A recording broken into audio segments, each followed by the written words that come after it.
Esta arena que pisamos sigue siendo de Normandía, pero no de las playas del desembarco, sino de la bahía del Monte Saint-Michel.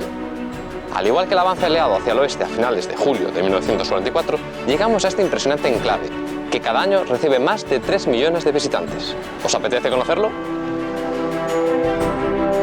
El Monte Saint-Michel es un pequeño islote rocoso, habitado desde hace siglos y coronado por una abadía consagrada a San Miguel, que da nombre al lugar, famoso por las grandes mareas que inundan su bahía, convirtiendo por unas horas a este monte en una isla.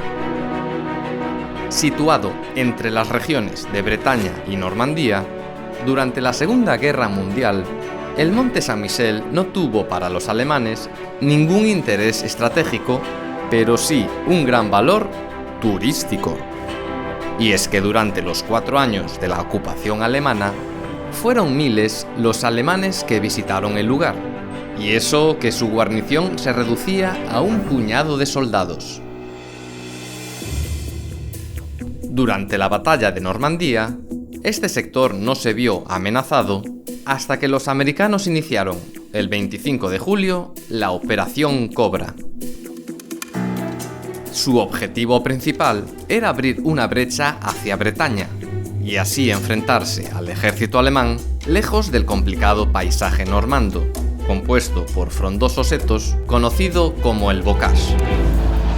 La Operación Cobra, encomendada al primer ejército del general Omar Bradley, provocó en pocos días la retirada de las unidades alemanas hacia las defensas de ciudades fortaleza como Saint-Malo o Brest.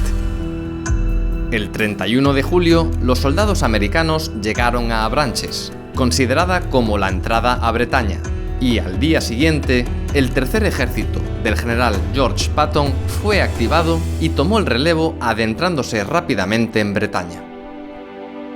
Pues bien, en todo este tiempo, el Monte Saint-Michel no fue ninguna prioridad para los aliados, y la guarnición alemana se rindió sin necesidad de un solo disparo ante un grupo compuesto por periodistas británicos y su chofer, un soldado americano.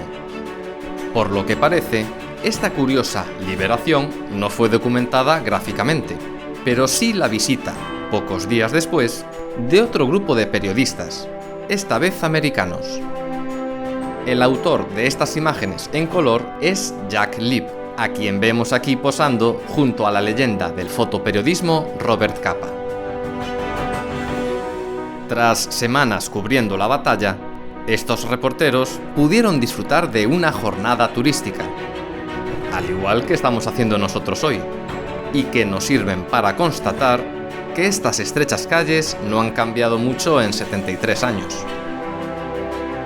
En fin, como hemos visto hoy, guripas, aunque la historia del Monte Saint-Michel no esté muy ligada a la batalla de Normandía, es sin duda una visita recomendable, una parada con la que también desconectar por unas horas de la siempre trágica historia de la guerra.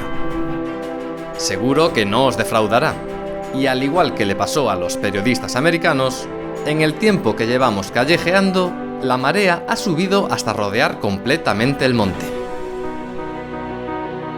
Con esta bella estampa nos despedimos.